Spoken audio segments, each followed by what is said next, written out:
Today we have joining us Jessica Levith, talking about dispelling the myth of sex and love addiction.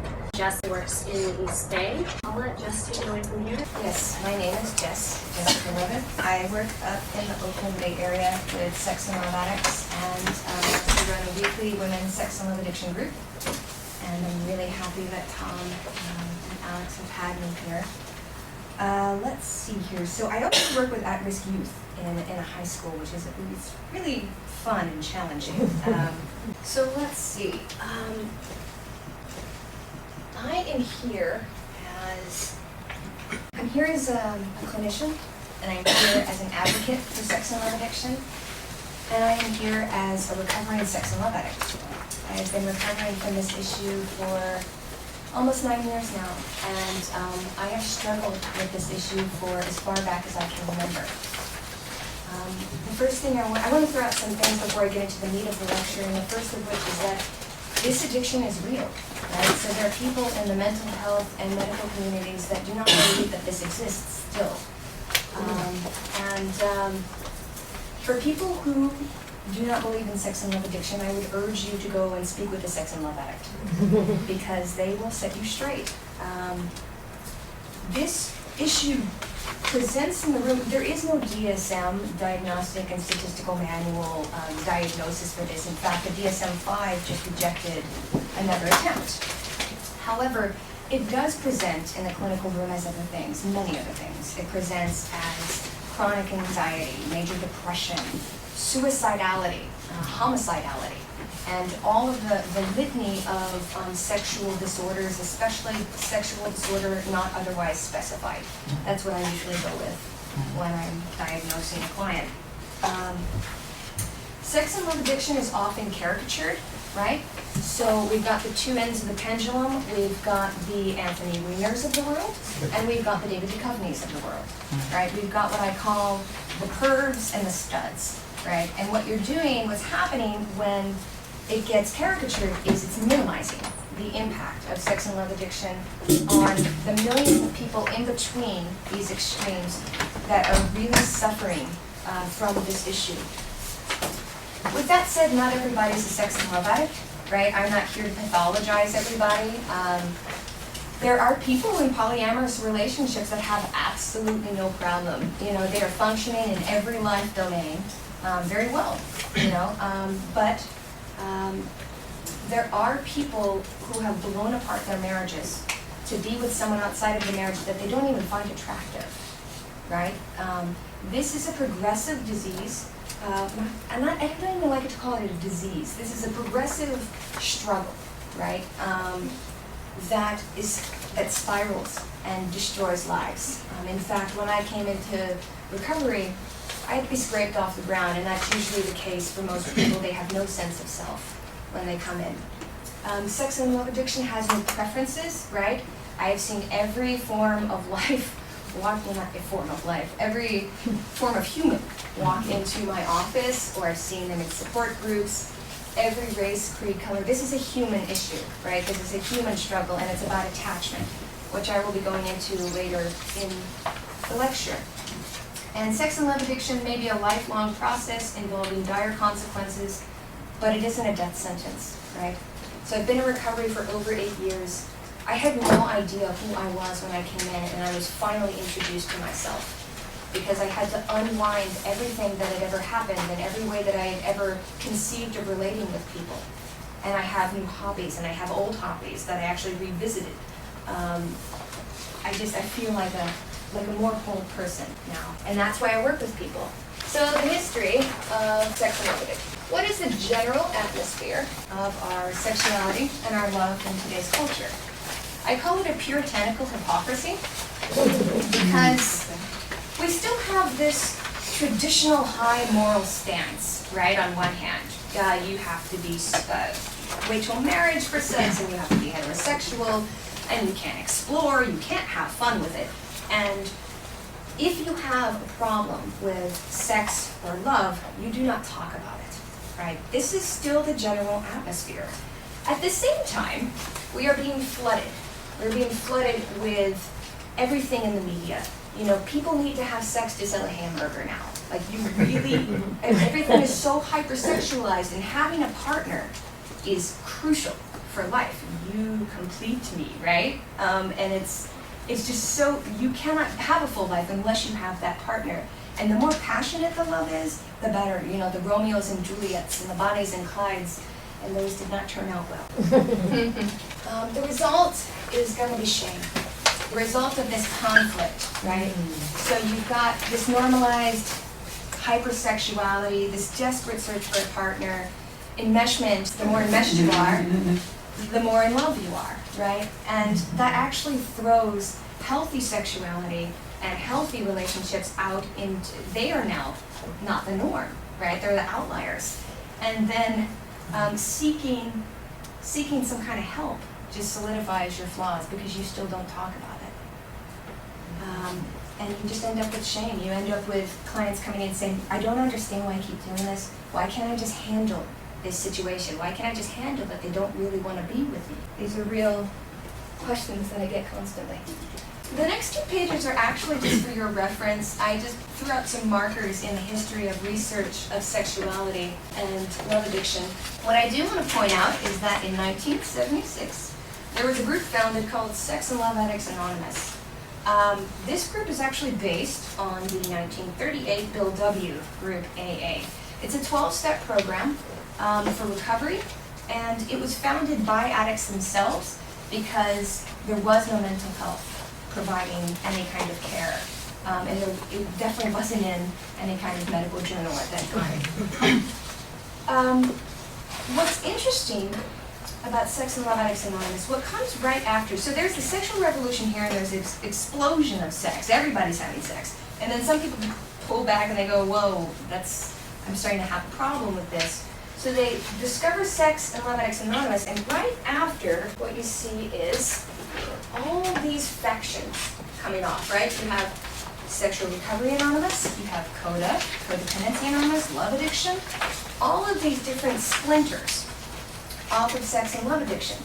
And I absolutely believe in the validity and the immense help that people can get from these smaller factions. What I have found out in my own experience and as a clinician, if someone is coming in with an issue of sex and love addiction and you present to them a platter of various things, they're going to be so overwhelmed, and so what I do is, as a clinician, I present sex and love addiction. Here's the concept. Here's the broad concept.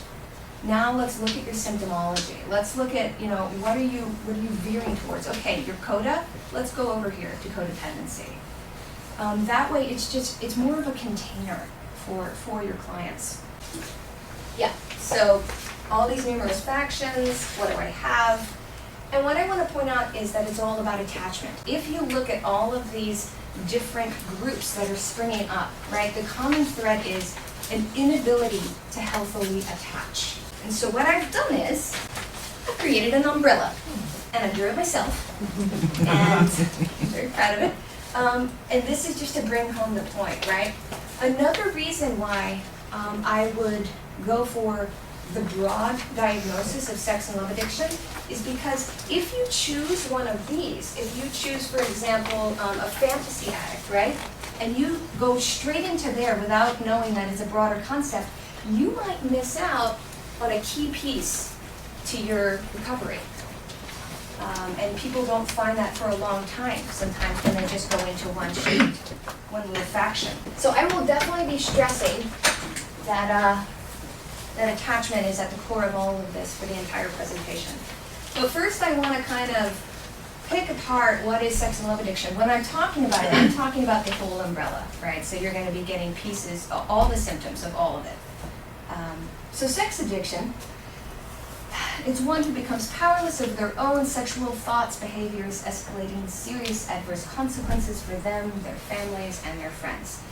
The father of sex addiction is Patrick Carnes. And he wrote a paper in 1979 that then became his first book, The Sexual Addiction, in 1983. Now, the sexual addiction didn't sell very well because of its name. And so you can kind of see this this commonality of it's the way you're phrasing it. It's scaring people, right? So what he did was he renamed it Out of the Shadows, and it blew up.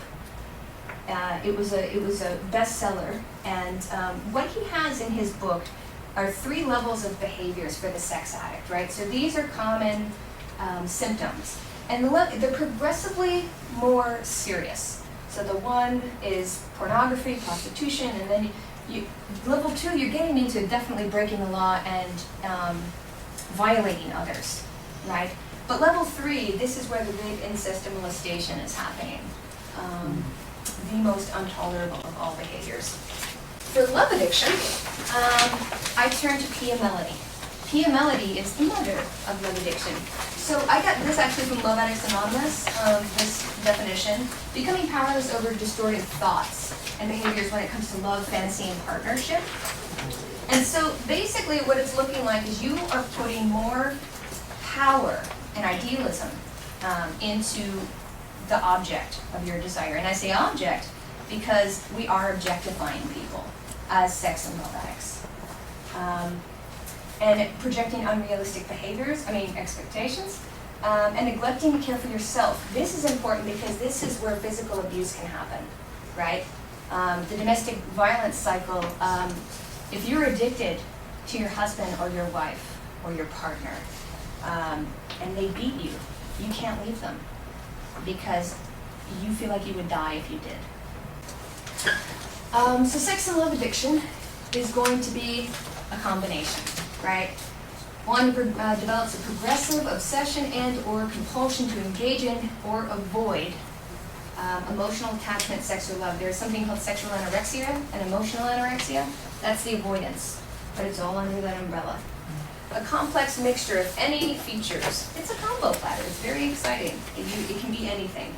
And the key there is that when you have a client coming into your room, most likely they're not going to present like other clients because it's based on that client's physiological history and psychological history.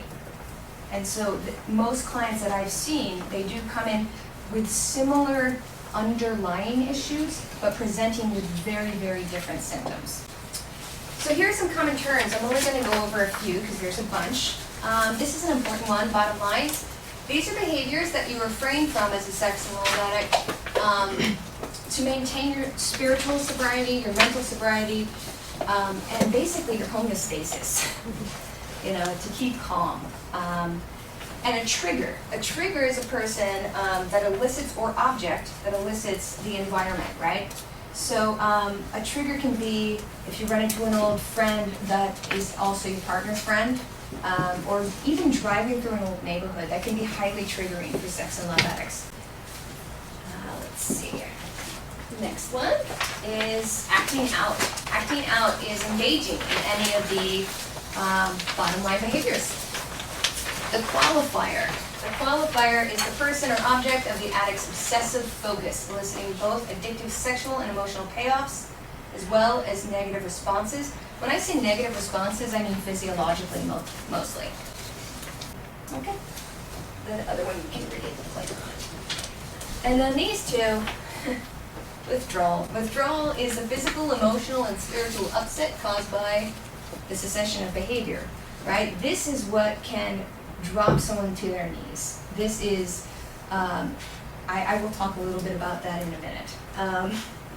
And then sobriety versus recovery. It's really important when you're working with sex and love addiction because there is such a high recidivism rate, right? More than any other addiction that I've heard about because it's so intricate, right? These patterns have been woven into their lives, their entire lives. And so there's going to be a lot of relapse. So it's really important to remind the sex and love addict that they may not be sober at the moment, but they're still in the process of recovery. It took me many years before I actually got sober. It's a way of giving your clients hope because there's a lot of hopelessness when you're dealing with sex and love addiction. This right here is just, this is the Patrick Carnes cycle of addiction modified for sex addiction, and I've remodified it for love addiction. So it's the basic belief system that you're having, which causes the impaired thinking. You get triggered, you act out, and you either go to unmanageability or you go straight to preoccupation, where you're thinking about acting out, the ritualization of getting ready for the acting out, and then the despair. And I always put resolve to change, because that happens a lot. Oh, I'll never do this again, I can't do this again. And then life becomes intolerable, and then you do it again. Before I go into this part of the lecture, I want to give you a little story of my own process. So, withdrawal for me, as with many people that I've talked about, it has brought me to my knees. I've been on the ground in a ball. You know, when you feel like someone is not going to call you, and it's, rationally speaking, it doesn't make sense, right? But what I want to say is, what do I want to say? I want to talk about how, when I was going through, when I came into recovery, I started tracking my body, and I started tracking my mind, right? And I found the same thing over and over again happening. There were two things happening. The first thing was I would have a physiological reaction. Let's say someone didn't call me. My body would tighten up, and I would sweat, and I would end up on the ground crying. If it was bad enough, I'd throw up. I'd make myself throw up, anything to release the tension, right? And at the same time, right after the physiological thing was happening, in my brain, I was thinking, I'm going to die. This person has to call me. If they don't call me, I'm going to die. I don't know what I'm going to do. And then the rational thinking comes in, but it wasn't nice rational thinking. It was thinking, why are you so messed up? Why can't you fix this? And so, as I was doing research for this lecture, actually, I was finding material that was so validating to me as a sex and love addict and as a clinician. And it was when I started running across the new modern attachment theory. So modern attachment theory is, the spearhead for that is Alan Shore, Dr. Alan Shore, and Judith Shore, and Bessel van der Kolk. And what they're basically saying is that you, in your first year of life, your central nervous system is only partially developed. And it is the job of the primary caretaker to help develop that nervous system. And if that doesn't happen, the caretaker has to do two things. They have to positively arouse the child, and they also have to be able to calm that child. And if that doesn't happen, what happens is your central nervous system basically starts getting out of whack. And as you're developing as a child, it starts looking like a child who becomes isolated because no one wants to play with them. It becomes, and then through adolescence, it becomes that child thinking, what is wrong with me? And starting to seek outside people to fix them. This is part of the template that's being set down for sex and love addiction, right? So when we look at the brain, I look at the brain in terms of sex and love addiction from the trauma theory perspective.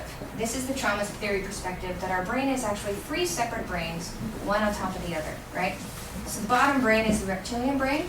This controls our unconscious functioning, our breathing, our heart rate, our hiccuping. The limbic system, or the middle brain, controls, it's like the epicenter of emotionality. And it consolidates our memory, and that's really important to remember. It processes, consolidates, and stores our long-term emotional memory. And then the top brain is our human brain. It's where we make our decisions and our processing and our problem solving. So going back to me on the floor, in withdrawal, what I realized on that floor was that I was in survival mode, right? I was here. I was in the brainstem. My body was thinking I was going to die. And how did that happen, right? Like, how did I go from not getting the phone call to thinking I'm going to die? Mm-hmm. And so what I started realizing when I'm reading the modern attachment theory, I started reading about two pieces in the limbic system. This is the triune brain that I was just talking about, the three-part brain. So in the limbic system, you've got the amygdala and you've got the hippocampus, and these are two important pieces when it comes to memory, emotional memory. So the amygdala is the part of our brain, this little almond-shaped piece. There's actually one on each side, and it senses, it's the night watchman. It looks out for danger 24/7, right? And it's always on, and it's fully formed at birth. When it does sense danger, it does two things. It shoots a message down to the central nervous system, get into gear, you have to save yourself. And it also shoots a message through what's called the hippocampus, which is right underneath it, and that goes up to the cortex. That's our rational thinking, right? What happens during trauma? If a child suffers from abuse long enough, or a serious enough abuse, damage is done to the hippocampus. That is the tube that sends the message to the front brain. If it's repeated over and over, this hippocampus is going to keep going. It goes offline during trauma, so it's going to keep going offline. And eventually, that hippocampus will atrophy. And what's going to happen is, when you hear danger, you're only going to go to the central nervous system. You're not going to the rational brain. And that's the trenches that are going to get dug. And so, what the other thing that this hippocampus does that's very important is it consolidates memory. This is where the memory is getting consolidated. So if there's damage done to the hippocampus, you're going to end up with a fragmented memory. Your memory is not going to process in a linear way. You're going to get a smell here or a taste there. And this is what happens during PTSD. People get flashbacks. So if you have a fragmented memory as a child, in addition to this central nervous system that's thrown out of whack, and you're feeling broken, you're actually going to have a fragmented sense of self, right? Because you're developing yourself, but you don't know who you are because everything's fragmented. It's not just explicit memory that's being consolidated. It's all of your senses, you know? It is who you're developing who you are as a person. And now you've got these two things happening, the central nervous thing happening where it's out of whack, and the sense of self where it's out of whack. And this is going to be the setup that I talk about when I talk about the template for sex and love addiction. You're going to start seeking outside people to fix it. So just like any other addiction, this is my theory about it, but there's many, many other ways that this can come about. These are the traumas that I'm talking about. There are many, many different kinds of traumas that a child can suffer. And the main thread here I want to address is the underdevelopment or the significant break in early attachment. This started making sense to me as a sex and love addict, right? I was 30 years old, and I was on the floor because I didn't get a phone call. This was historical. This wasn't about this person not calling me, right? This was in my body.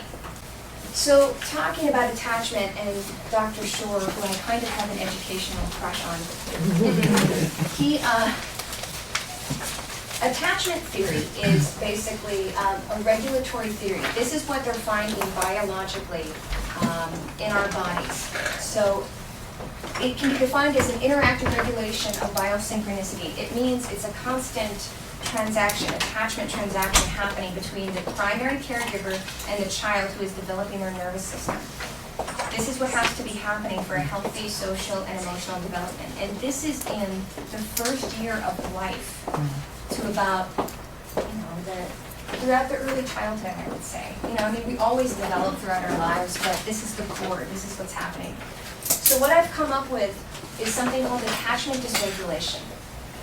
Attachment dysregulation is a person's maladaptive attempt of seeking psychological and physiological homeostasis from another person in order to fill an earlier biological synchronicity void, right?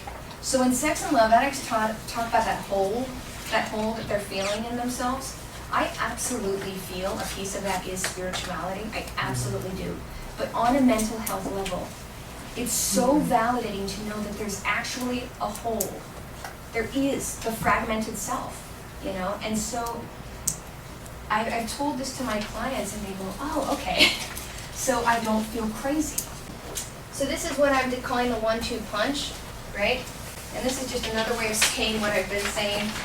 So you have to have that physiological call and response. So you have a negative attachment happening if you have any kind of trauma. Not definitely if you have different kinds of trauma, because there is the good enough parent, right? And there are the good enough caregivers. I want to make that clear. It's not about having a mom, right? A mom is ideal, but you can have partners. You can have a man caring for the child. A good enough parent Winnicott. Right.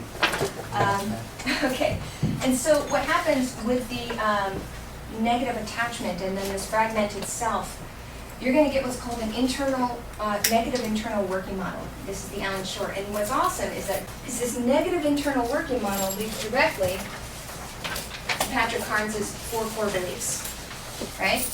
So these are the negative beliefs about a self that Patrick Carnes came up with for sex addicts that are basically throwing him into this pattern of sex addiction. I'm basically bad, unworthy, no one would love me as I am. My needs are never going to be met if I have to depend on others. These are all trauma symptoms. And sex and love is my most important need. I added love because I always see them together. So it's a setup. A physiological predisposition, attachment dysregulation, added to a negative belief system, and it's a setup for sex and love addiction. It makes sense. And these are just some other relevant considerations. I am, the kid is egocentric. We all know, if we've ever taken any kind of psych class, that a child is egocentric, So they're not going to believe their caregiver is hurting them because the caregiver is in charge of their life. So they're going to internalize that. So here's a few statistics for sex addiction. These were in Patrick Carnes' book and on his site, ITAP. What I want to point out are these 3, because these are the traumas, right? And look how high the rate is for the sexual addicts that are coming in. I think the number of people that came in was 300 and something. And 97% emotional abuse, right? Attachment issues. And in love addiction, this is really interesting. So there are tons of literature about how you diagnose it and how you treat it, and there are a trillion different self-surveys, right? Am I a love addict? Center for Healthy Sex has an amazing, right? Alex has a great one on her site. But why is there no hard facts? Why is there no statistics on this? And the reason is because a couple of things. It's even more taboo than sex addiction, right? Because you have a problem in your relationship. Great, we all do. It gets really minimized. Even if you're driving around the corner for a half an hour around your ex's apartment. Oh, that's not a big deal. And there's an innumerable variation of symptoms, right? Everyone presents differently. And I also want to add that this is a long-term issue if you're going to be dealing with it, and I don't think that the medical community and the insurance companies would be thrilled with, an open-ended therapy. They do not want that. So I actually asked this to my client once. Exactly how obsessed are you feeling right now? Because you can't answer that. Were you going to scale it? I tried to, but... So, in the DSM, unfortunately, because it was not accepted, hypersexuality was not accepted into the DSM, we're left with our best guess. So this is our best guess. I usually go with sexual addiction not otherwise specified. Funding for research and insurance reimbursement is extremely difficult for this issue. Unless you're using sexual dysfunction or if you're presenting with one of these specific issues. And these are other just potential signs. They really are limitless. But this does happen. Homicidal and suicidal ideation happens a lot more than people name. This is just a crosswalk of the definitions of sex addiction and love addiction, and then the basic symptoms of them. So now this is the great part. This is the treatment, right? Each person's recovery looks different because it's based on their own history. Therefore, treatment should look different. This is where it is amazing to have a huge toolbox, right? You're going to maybe use CBT for one thing. And what I'm going to stress a lot for the treatment of sex and love addiction, though, I'll talk about in a minute. So you're going to have an awareness, right? The awareness that I was kind of talking about, and that took me a while to be able to start tracking in my body and in my brain. The key to treating sex and love addiction is slowing down the body, slowing down the brain. Because once the body goes into action, this thing goes offline, right? And then there's chance for relapse. So you're gonna have to name the feelings, right? Find the feelings in the body, acknowledge the frustration, right? It's gonna take a long time, possibly, right? If it took a lifetime to develop this issue, it's not gonna go away quickly. Examine the identity. Oh yeah, examine your entire identity, right? You may be that really gregarious person, right? What is that about? You may genuinely be that gregarious person, but are you trying to get some positive arousal? And then keeping tabs on your behavior. Having friends keep tabs on your behavior, being accountable for your behavior. Acceptance, right? How are you feeling now that you're dealing with it? And how are you feeling then?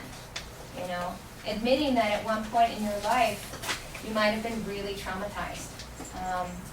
And having a space in the clinician's room to experience that, a safe container. And it's slow and imperfect. And you have, you know, you can just tell your client, I'm walking through it, and others have recovered. I really hope one day, even today, to be a very humble example of what can happen.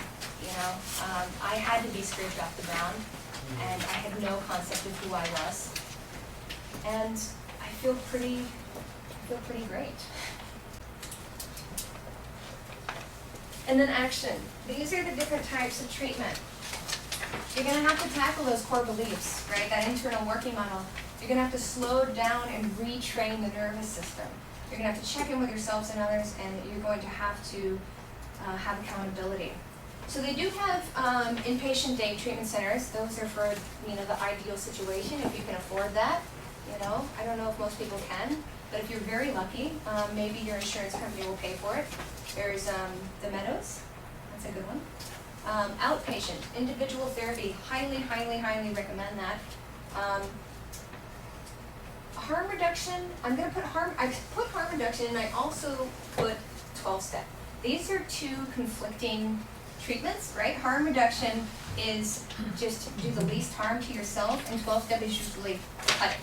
Just don't do it. I put them as two possible options because the recidivism rate is so high with this issue, right? People are going to relapse most likely, so they're going to need to be able to do it in the least harmful way. But also, what I'm feeling and noticing with my clients and with my own recovery was the way to treat this, if it's in the nervous system, is in the body. You gotta treat it in the body. Even if it means they're coming into your office once a week and just sit there and you have to keep bringing them back down. But also EMDR, if it's developmental trauma, it might not work as well, right? Because EMDR is more for single instance trauma. But over time, EMDR can definitely work. And also somatic, and using the right brain, any kind of sand or art, you know, really retraining the brain to bring the nervous system down. And as addiction evolves, so must the therapy. An interesting piece to this addiction is that you may totally recover from one specific symptom and another will pop up. I call it whack-a-mole, because it's just like, it's crazy, like how you can not have a problem driving down a street anymore, and yet you start gambling. Like something, it just comes up in weird, other unexpected places.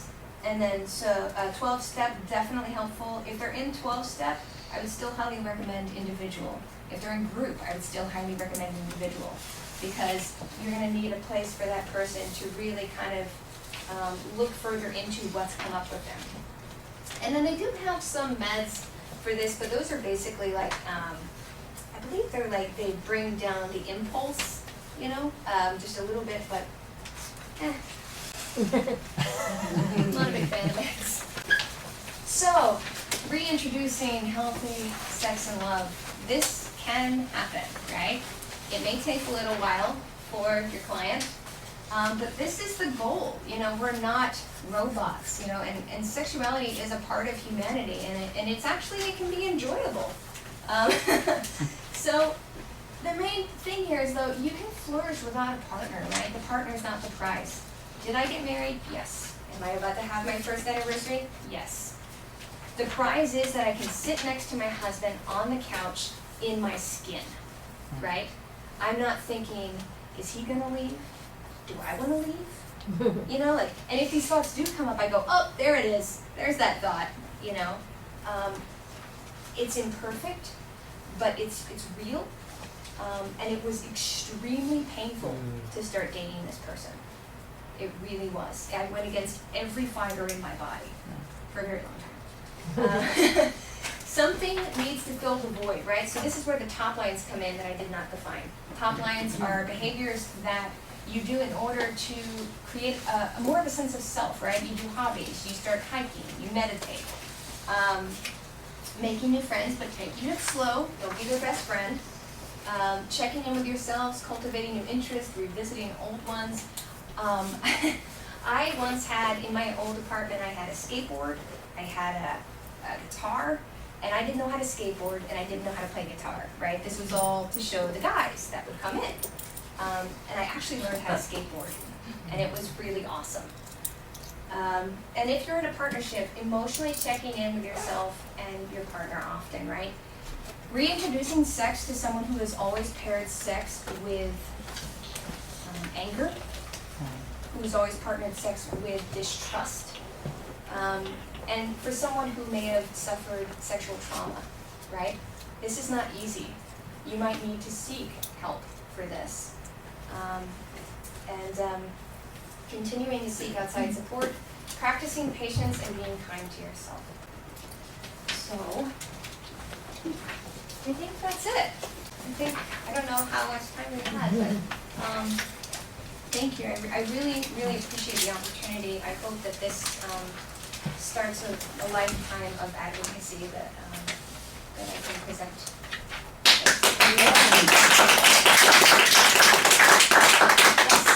What's the biggest difference between a sex addict and a love addict? Okay, so from what I've gathered, the biggest difference would be the sex addict would be acting out sexually, right? Just the symptomology of it. So it would be more based around sex, whereas love would be more around like fantasy and imagining that partner as the person who's going to save you. I mean, you can use sexuality in it. That's why I'm saying these are all interwoven. They overlap. Yeah. Kind of related to that, do you see the love addiction having 3 stages the way the sex addiction had? And you alluded to stalking at one point, for example, as, you know, a kind, I mean, do you see it similarly going through levels of... Absolutely. And Totally. how would you, you know, like, what strikes you as a sign of a middle level? Oh dear, wow, that's like a whole separate lecture. Oh. No, it's fine, it's such a good question. So I would say, you know, a mild form of love addiction would be ruminating, you know, but not like crazy ruminating, just like, oh wow, it would be so nice to have a partner, you know, like, and a mid-level would be like, I really need a partner, you know, like I really, like, I wonder if that guy at the grocery store would be with me, you know, and just finding that partner. And then a third level would be like, if I don't have a partner, I'm going to kill myself. You know, I'm going to I won't survive. So that's my best guess. Is that I hear you saying levels of need, kind of, levels it sounds of like. desperation, you know, levels of need. I would love to actually write a 3-level system for love addiction. I don't know how Patrick Carnes would feel about that, but. What do you mean by 3 levels? Well, Patrick Carnes in his book has 3 levels of sexual addict behaviors. So I would think she was talking about behaviors for love addiction. I think it would be, it can be external behaviors for sure. Like a mild would be, sitting at a coffee shop that you always go to waiting for someone to come in, right? That coincidental meeting. And then a level 2 would be actually walking around that person's house. And then a level 3 would be like holding that person at gunpoint and saying, you're going to be with me. Yes. You had mentioned when we came in about how no one really looks at this as a problem or an addiction. And my concern is I come to a lot of these seminars, I work with women directly. These are, for lack of better terms, lower bottom. They're trying to get clean and sober. They're coming out of their court order to programs. and they return because they feel they have to have a partner, they have to get back in that relationship, they have to. And a lot of the programs that I send my women to from the jail say that it's not time to deal with this stuff. Yeah, so what do you do in the meantime? So they leave because he or him or even the sexual, I've had a woman say, the only time I feel in control is when I'm getting paid, and when do you really start addressing this with some people who have other, of course, long trauma. They come from years and generations of dysfunction and trauma.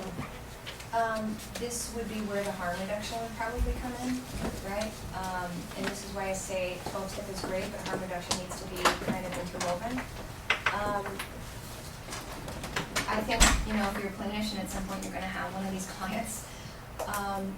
At a certain level, though, you also have to remember as a clinician, we can't fix them, and we can give them and provide them what they need, but if they're not ready, just like any other addict, they're gonna go out, and to take care of ourselves also when they do go out. But to remind them just gently, like, when you're ready, I've got, and I would immediately start working with the body. Well, like the colleagues, like my people, like understanding that, like there's people I find who don't want to discuss these issues with them. They don't. It's taboo. It's unfortunate. It's unfortunate, and I'm so grateful for places like the Center for Healthy Sex. Because we can come here and we can. It's ridiculous, isn't it? Yes. It is ridiculous that we are in the mental health world and people aren't talking about this. And this is why I'm trying to stress. I'm stressing it as an attachment dysregulation, because just like Patrick Carnes, with the sexual addiction did not sell, and I still think it's not going to sell, right? But if you can sell it, I'm trying to rebrand it, right? So if you can sell it as an attachment dysregulation, right? Then maybe, because when I do that, actually, when I start switching the wordage, people go, oh, okay, I can see how that would work, But it's wild. It's just what it is at this point. Yes.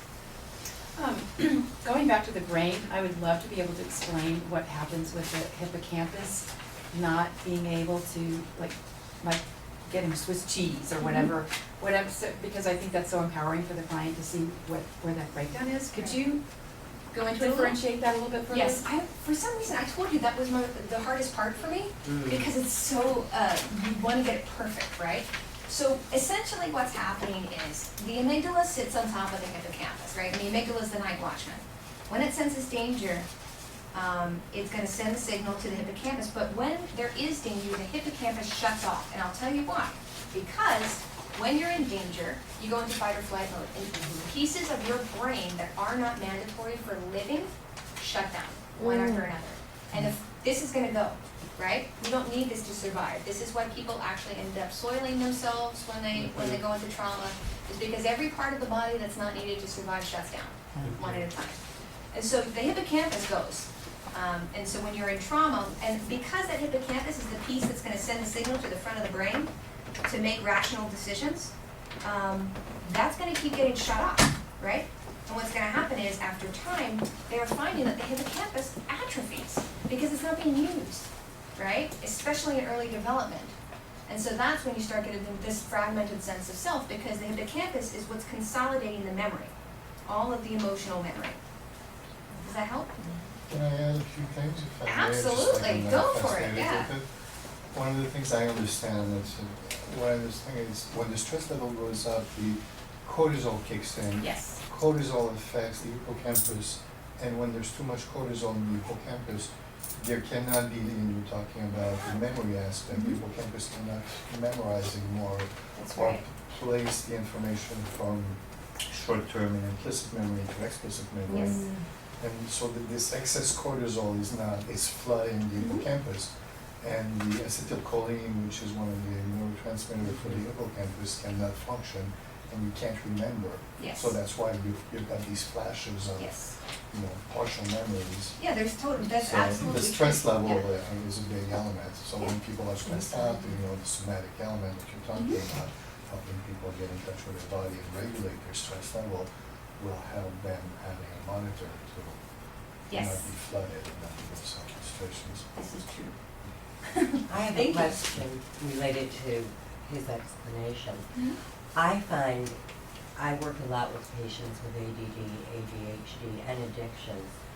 And I find that there's a high incidence of sex and love addiction Mhm. with people who have ADD, ADHD. I don't know your perception of it, but I'm interested because I think ADD, ADHD, which is basically fragmenting, not an inability to switch on the frontal lobe at will, and there's a lot of memory deficits with it, is related to early trauma anyway. Mm. And I wonder if you see a link between the two, and if you feel there are things, I mean, you talked about slowing the brain down and mindfulness and getting into the body.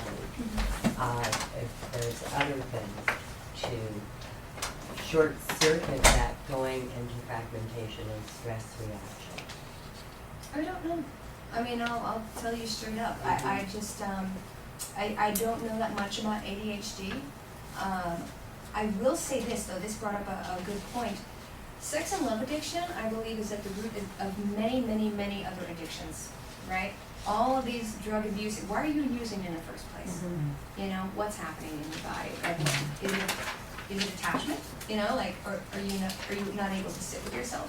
So I think it is at the bottom of many other addictions. I don't know about ADHD. Well, I would agree with you that any form of dysregulation is ultimately an attachment disorder. I'm not gonna go on record with that. Yeah, but I would. And I Okay. have another question for Yes. you, if you're comfortable answering it. Can you speak a little more about your own journey to recovery? You know, that is a really good question, and I've battled with that a lot, and because I'm still really new at this, I'm in the infancy of all of this. I have done so much consultation on it. Is it ethical? Is it, is it good for the client to know my history? You know, with the women that I have the group with, I do share that I'm a sex and love addict, and I will give general themes, right? As far as giving specifics, I don't think it's pertinent to recovery. Well, I'm not asking specifics, and we're your colleagues, not Yeah. your patients. Totally. Just what was the most helpful For your me? own recovery and repair? Years of therapy. And specifically the same therapist, because what had to be recreated was this co-regulation, and that's what's happening in the room. You know, it's this Rogerian, you know, it's this, you know, just being there and being able to hold this client where they're at, you know, and their relapse after relapse after relapse, you know, and not being ashamed of them and not projecting shame and not projecting frustration, which can be so hard, you know, when they come in week after week doing the same thing. But that's what's being recreated, I believe, in the room. What about interpreting the transference and the countertransference? In the room, In individual therapy? I do that.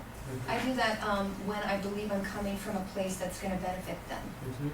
I don't disclose my feelings in the room if I don't, because otherwise I feel like I'm projecting my own issues onto them. I take that to my therapy. Of course.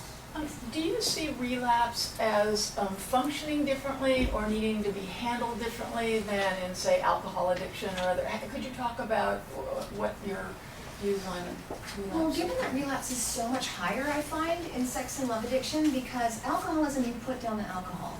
You put down the alcohol, you go through the shakes. I'm not minimizing this, but it's much more simple, right? Sex and love addiction is more like an eating disorder, or it's more like, it's something that you need to survive, right? And you have to relearn how to relate to it completely. And so that is why there is such a high rate of relapse, I think. Yes. So all this brain stuff, it's not integrated. Is that what you're saying? That parts of it atrophy so that the parts of the brain are not integrated? And what The we're memory looking for is brain consolidation. integration? Yeah, when you say integration, I'm talking specifically about memory consolidation. There is so much happening in that limbic system when you're going through trauma, right? And I'm not a neurobiologist, and you're so learned on this, you know. I think that What I'm talking about specifically is just the memory consolidation. I'm trying to keep it as simple as possible. Yes. You talked about withdrawal symptoms that an infant would experience, and what someone should look for in a clinician. Right. So if you have if you have a client, for example, presenting as histrionic, you know, if you have a woman or a man coming in, absolutely like I cannot go home tonight. I cannot walk in my door. I can't see the darkness. I don't know what to do. And you see it in their body because they start closing down when they start talking about their qualifiers or the internet. You know, it's huge now. It's a huge part of sex addiction now, and love addiction. And they can't, the computer becomes the qualifier. It's an object, but what it's representing is a total qualifier. I'm sorry. What would you say is the level of competency that you need as an average therapist to work on the individual part, and then what ways can you train to become, have that more of a specialization? Right. So the CSAT certification would be really, really helpful. I think that's actually taught here. And It's very expensive. it's extremely expensive. I know that. It is a certified sex addiction therapist is what I'm talking about. It is a program created by Patrick Carnes. It takes years to get, and it is thousands of dollars. You know what I did? I read every book that Patrick Carnes ever wrote. And I read all of the P. Melody books. And I read Sex and Love Addicts Anonymous book. And I just started reading, you know. And I may not be certified, but I also come from the background. You know, I have 8 years in various programs and in recovery, you know. And I think as a therapist, if you're going to work with someone, you should start reading. Definitely start reading. Sure. Yes. Those Pia Melody books are unbelievable. Yeah. They blew my mind. Facing Codependence is unbelievable. Right. Facing Love Addiction Yes. is incredible. Another educational crush. It's really, she's really unbelievable, this woman. And her ability to put it into words and understand it and her experience. Also, Patrick, what helped me understand this was that Patrick Carnes defines addiction as failure to bond in a very general sense.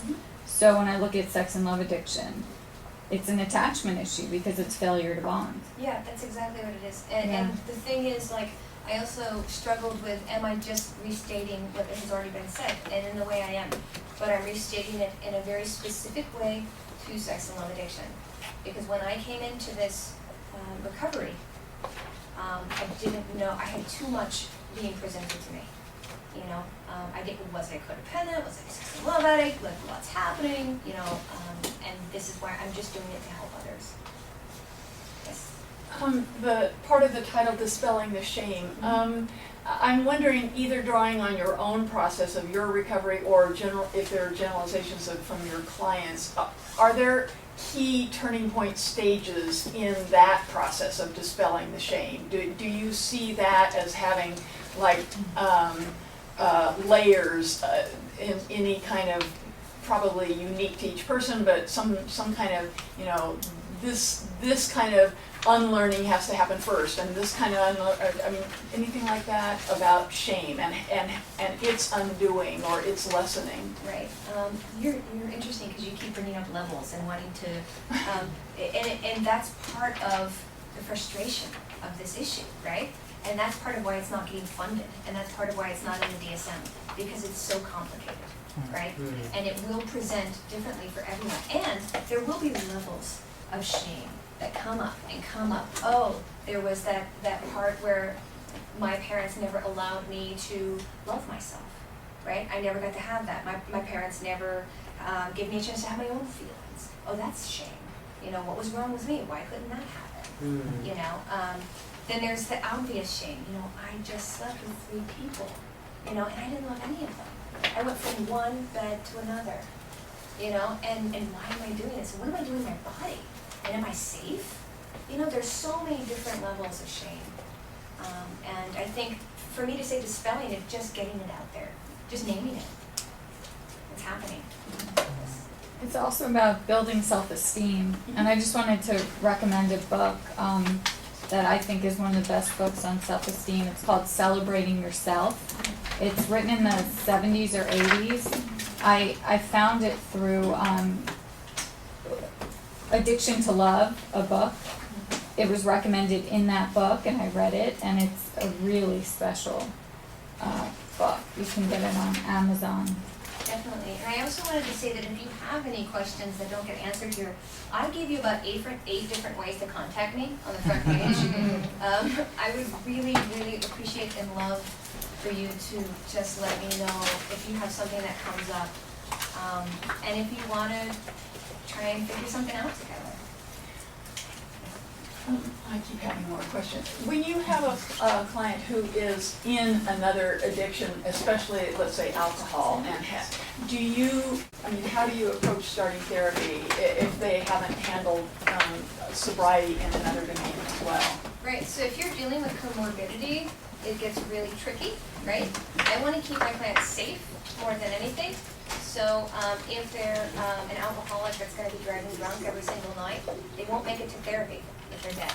So I would probably address the alcoholism, but I would try to interweave this other deeper issue, which may trigger the alcoholism more. So it's really, really tricky. I would do lots of consultation on that. Yes. Okay.